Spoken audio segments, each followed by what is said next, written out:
Leo here, still living.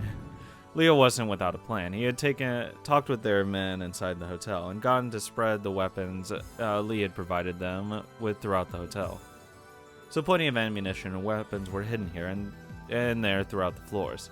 This lobby was no exception. Why can't we finish off just one guy? How many of us has he gotten? Why is he giving us so much trouble? He's got a damn demon inside him. It was an expression of Maurice's. When humans fall into an extremely tight spot, that's the moment they pour all their concentration and energy for living into the fight.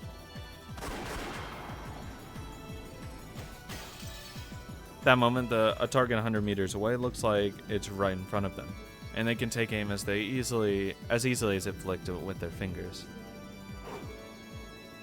They can sprint without panting and defy gravity like their bodies a feather. They can be aware of their surroundings without even looking and act accordingly. Maurice knew he was in a mental state where the storm of enemy bullets, phased him no more than the leaves falling on still water.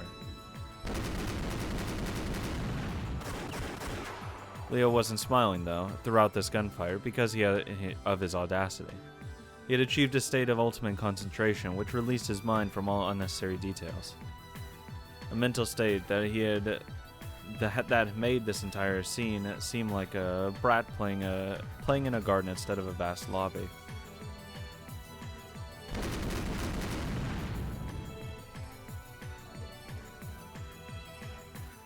Just once in the past, Maurice had reached this level himself. Just once, when he was prepared for death on the front lines. For him, there had been no trace of pleasure or exhalation. There was just an overwhelming sense of despair, fear of death, like someone hanging by their fingernails from a cliff. Even though this man had reached the same state, he was smiling. At that moment, Leo and Maurice's eyes met from opposite sides of the lobby. Hey, how's it going, buddy? Brushing by the fountain, weaving his way through potted plants and carts used by the porters, Leo focused on Maurice's eyes.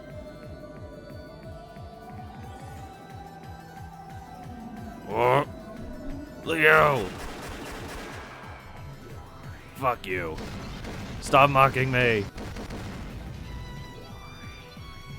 Fuck Maurice. He needs to die too.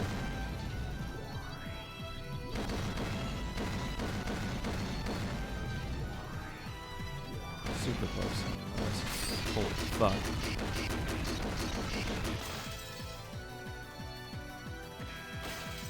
Ah! Maurice's gun was knocked away, blown apart and scattered. It was probably impossible for anyone but him to realize what had happened. At this impossible distance, he had aimed down the barrel of Maurice's gun, and even while weaving through all that cover, his bullet had gone straight down it. It would have been like putting in eye drops from the second floor, but even this huge distance was like touching something right in front of him. Why? Even if he had missed, he would have shot your arm or hand. The moment it hit, it tore his fingernails, and Maurice probably held his bloody fingers screaming. And he held it, not probably. Kill that monster, you're kidding me! Like we'd ever lose to just one person. It was almost a scream of fear. The boss doesn't look too good. At the sound of that voice, all the men hiding in the lobby rose at once, raised their guns at once, and fired at once. But Leo was probably counting the number of shots, fully aware of how many were worth dodging. Doesn't move. Then with the speed that must have seemed so fast to them, but was probably like a dreamlike underwater motion to Leo. He took out two handguns and slowly and smoothly, yet accurately, aimed at two different foes. Easy! With a casual moment as though merely poking them with the gun tips, the barrels focused with unparalleled accuracy. This very thing was probably a sign of his state of clearness and serenity. For Leo, time itself probably seemed painfully slow. Here we go. The instant Leo grinned, sluggish time shattered. Leo! King Leo! Ouch. Everyone here dies. Everyone dies. Except Leo. So not literally everyone. Ow! Do I have to do this 40 times? Fuck. Hey, actually, if you just put them all on top of each other like that, I really appreciate that. It's super great. Instead of like having to go from across the screen, super nice. Ow.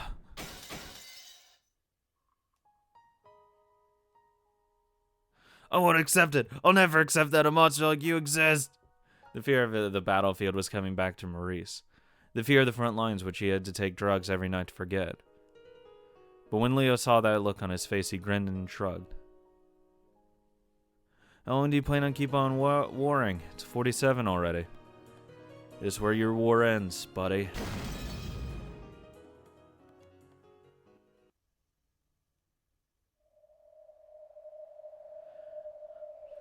Whew. Rose and Wayne were gradually closing in on Caleb and Miguel, unwilling to let them escape. Miguel had been bleeding badly, since occasional dots of blood had made it easy to follow their trail. That blood trail disappeared inside the Sky Lounge. In there. It's got plenty of places to hide, a good place for an ambush. They wanted to scout the area out carefully, but that would give those two time to escape. So even though there might have been an ambush, Wayne had to jump in without hesitation. At that moment, with a splat at Wayne's feet, a new drop was added to the trail of blood. The instant Wayne pointed his gun at the ceiling, Miguel, who had been clinging to the ceiling and waiting for his prey, lunged at him. At the same moment he was held down, a gun had been pressed against his head. Wayne's body moved nimbly. He grabbed Miguel's arms, and the latter's gun was knocked away to go sliding across the counter. After showing his surprise for an instant, Miguel pulled out a knife and dashed forward. The two of them rolled around on the floor in a scuffle. You've improved a lot, Wayne, and so fast. Mock me all you like for now. But I'm going to keep on growing, and then I'll entrust my hopes to Rose and pave the way to the future. Just please kill him. Oh my god. The Wayne stomp. Give it to me.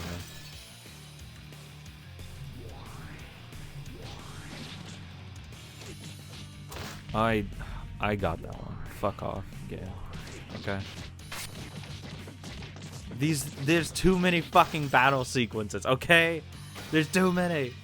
Rose, find Caleb. This guy's trying to buy time. It's just a fucking numbers game. Of course I'm gonna fail. If you figured that out, I can't let you go past. Like you ever planned to let us pass you. I mean, Rose, just fire at him. Fuck it.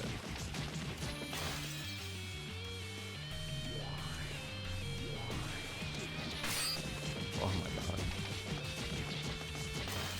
So close. I don't like the knife.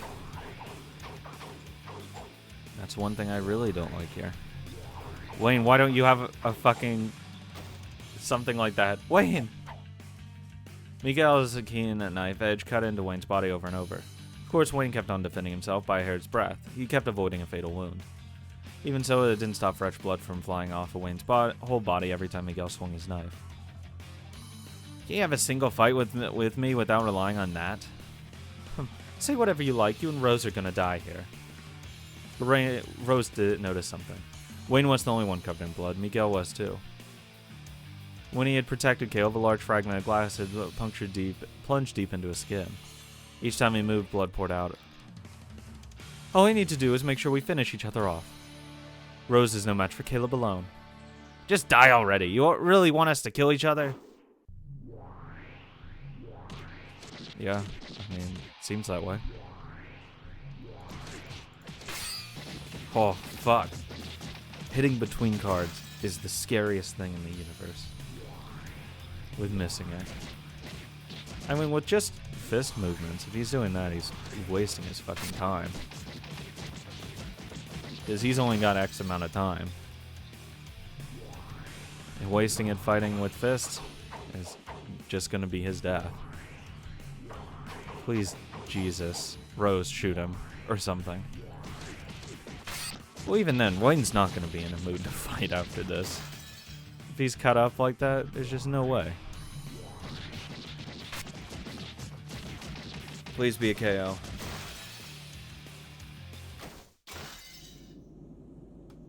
As the struggling pair fought over the knife, it turned into a test of strength to see who could get it pointed at the other person. It was like watching a pair of souls in hell fighting over a single spiderweb.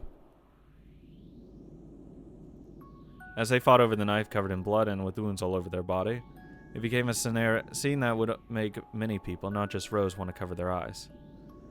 This fight wouldn't end until a knife was plunged deep into one of their bodies. I won't let Caleb die, even if we end up killing each other. I won't let you kill him. Don't take me lightly, bastard. I'll die for Rose. Both of them were offering up their lives for the person they believed in. When devotees of an ideal face off, they're all fighting for their own sense of justice. Neither will retreat until one of them achieved martyrdom. The killing would not end. Stop it, you two, stop! I understand, I know that nothing I can say can stop them killing each other. I'm the only one who can stop Wayne, but Caleb is the only one who can stop Miguel. I've got to find Caleb. I've got to make Caleb stop them. Rose started running, searching for a person in the empty Sky Lounge. Caleb had to be close. She knew his personality wouldn't let him use that time Miguel was buying to run away. Come out, Caleb, I know you're here. At this rate, one of the two of them will die. You're the only one who can stop him, so please show yourself. Rose's frantic voice echoed throughout the room. Behind her, the bloody fight to the death continued. You bastard. I will not lose, I'll not lose. My war won't end, even if you kill me, it can't end. You're insane. With that much blood lost, it was only natural for his mind to get hazy. However, Miguel's death struggle didn't weaken in the slightest. On the contrary, the tip of his knife gradually began to point towards Wayne. Bit by bit, the downward point of the tip of the blade buried itself into Wayne's thigh. A gush of blood poured out, staining Wayne's leg red. Wayne's face twisted with pain. But at that moment, their bodies instantly switched places. Wayne had used the movements Leo had taught him to switch places with Miguel. Die, bitch!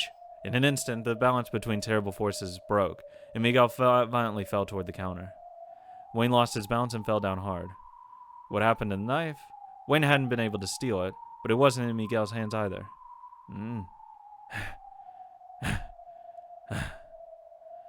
The knife was buried in Miguel's stomach. Wayne, the killer! It may not have been all the way in, but it didn't seem to be a light wound. Miguel's body twisted. The knife fell out, and Wayne could see blood pouring out with a disgusting sound.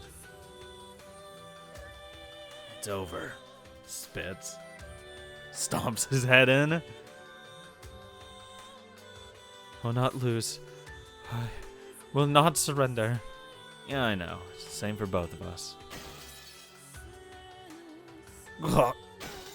He must have been cut terribly inside his mouth, too. Miguel spat out a blob of blood. Loop of blood. Blob. It was a serious wound that would have made most men lose the will to fight long ago. But Wayne understood.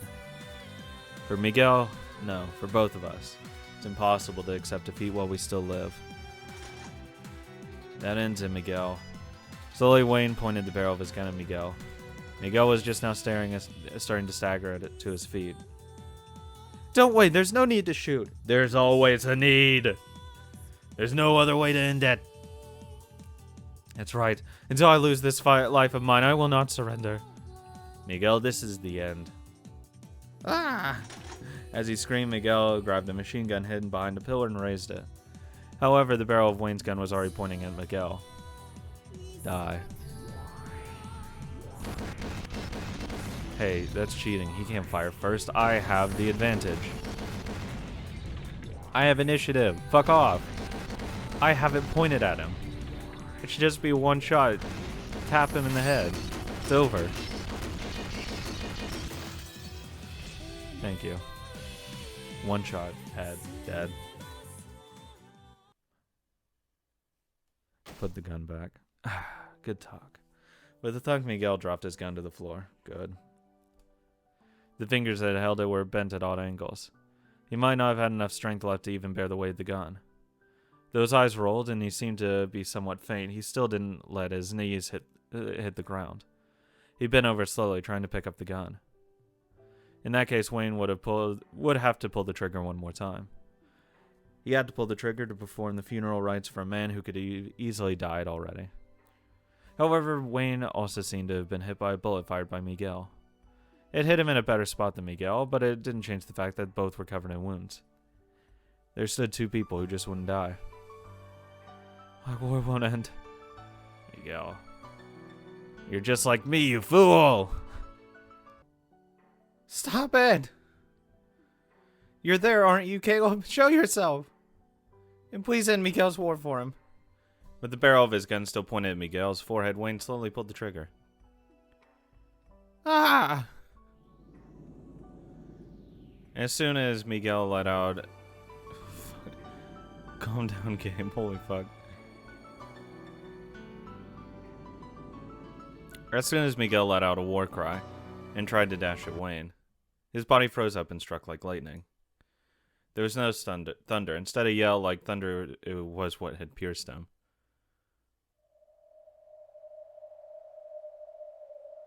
Slowly from the back of the store, Caleb appeared and spoke again. Enough, Private Kurashige! Miguel's body was stiff as a statue. As of this moment, I release you from your duties. Lay down your arms at once to suspend all combat activities. Caleb? You're now permitted to return to your family and receive a chance at a healthy, productive life. You fought well, Kurashige. You were brave. I give you permission to surrender.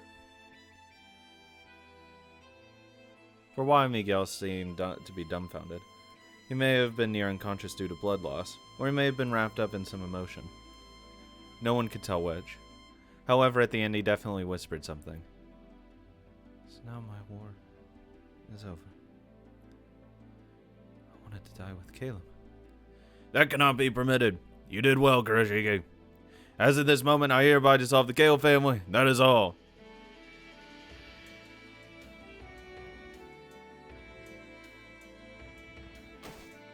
Miguel's body slumped and slowly fell to the floor. He did not try to get up again. After seeing this, Wayne also slumped to his knees and fell over. Wayne! Damn, and we're supposed to be just getting started. Thank you, Wayne. You can rest too now. Caleb, I will settle the rest together. Caleb and I will. Rose. Oh, God, I'm gonna take a nap. Wayne was still conscious, but he didn't seem capable of getting up on his knees. So even so, he refused to lose consciousness until Rose and Caleb finished settling things.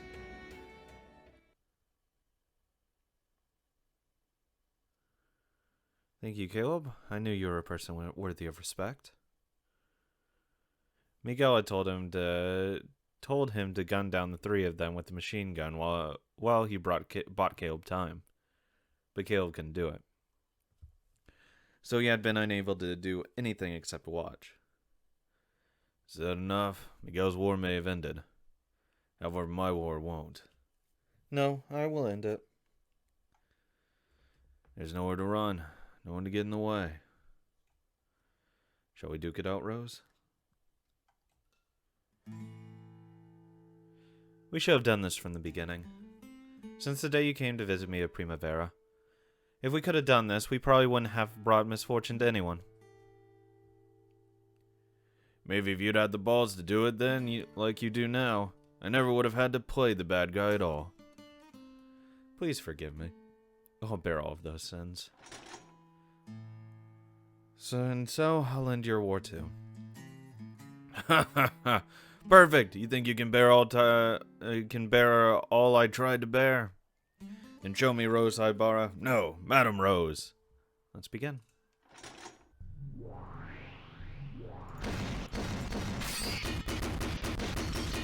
Straight to the heart. Oh fuck, he is fighting back. Hey, you don't get to... It's not fair, you don't get to shoot more. even though technically it would. Just hit him in the head. 2-tap. Not bad, Rose. I mock the idea of you shooting with those thin arms, but you aren't half bad. He threw away the now empty machine gun and pulled out a handgun. Thank you. Right now I'm grateful to you. If only you'd reached this spot before I did. That's the unfortunate sin I committed against you. Thank you so much. And sorry. In the future, please watch over me and guide me. I am Madame Rose. Starting today, I sit at the top of the City 23 underworld. Well said, glad to hear you could say it. Get the fuck out of here with your gun. Now this one, no. There's no fucking way. You should get more shots than I do. I want to inherit your ideals and your sins. Thank you. Sounds like now I'll finally be able to find peace. Now I'll end your war. End it. You can do it. Do it, Rose. Put an end to it. Everything. KO.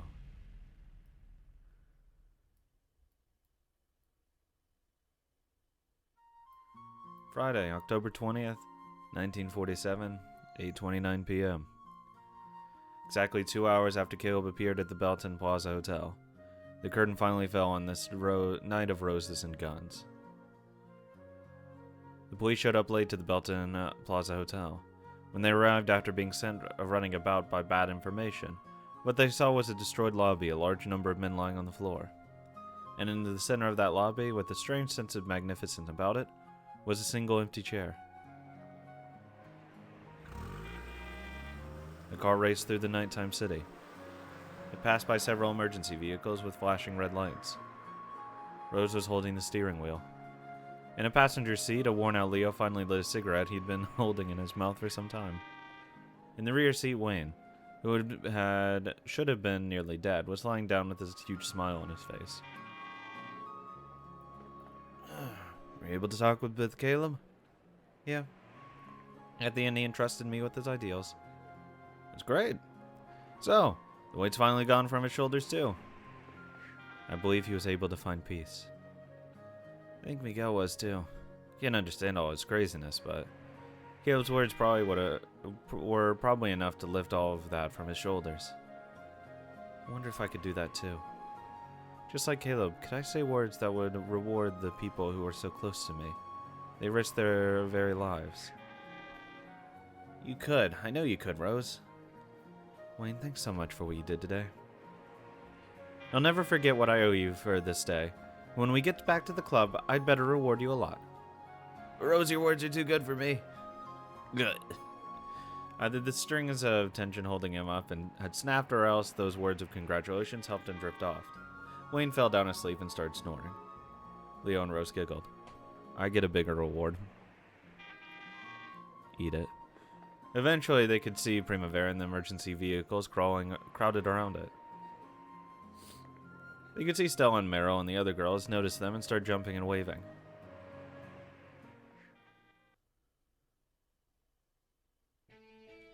Easy.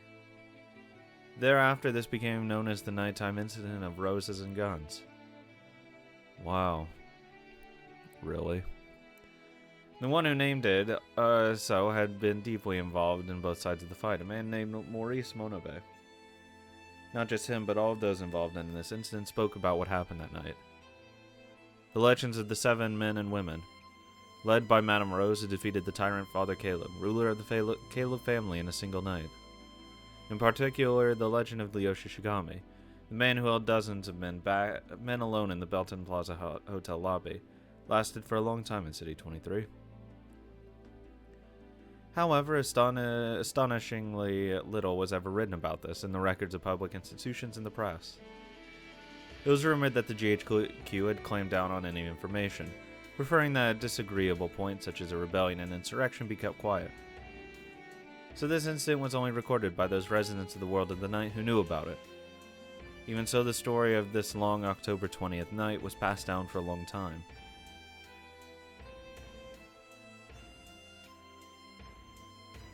Father Caleb disappeared from the City 23 underworld. At the same time, Madame Rose announced the creation of the Primavera family and Club Primavera. Word spread far and wide that the City 23 underworld had a new conqueror. A new fucking queen. Starting with James Tomitake, the majority of the Kale family's powerful bosses joined the new family. They agreed to form a new family underneath Madame Rose's rule. Everyone who doesn't submit to our rule dies. We exterminate their whole fucking group. Fuck it. This peaceful, harmonious reorganization was, of course, thanks to Richard's efforts behind the scenes. The criminal underworld can't be governed with bullets alone. Yeah, we can. Fuck it. Everyone else who doesn't submit can taste the fucking gun. Fuck them. It was only after his adjustments that the nighttime gunfight had meaning.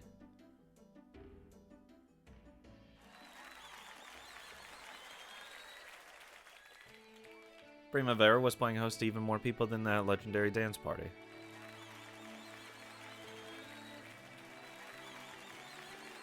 Hey, Butler. Fucking incompetent.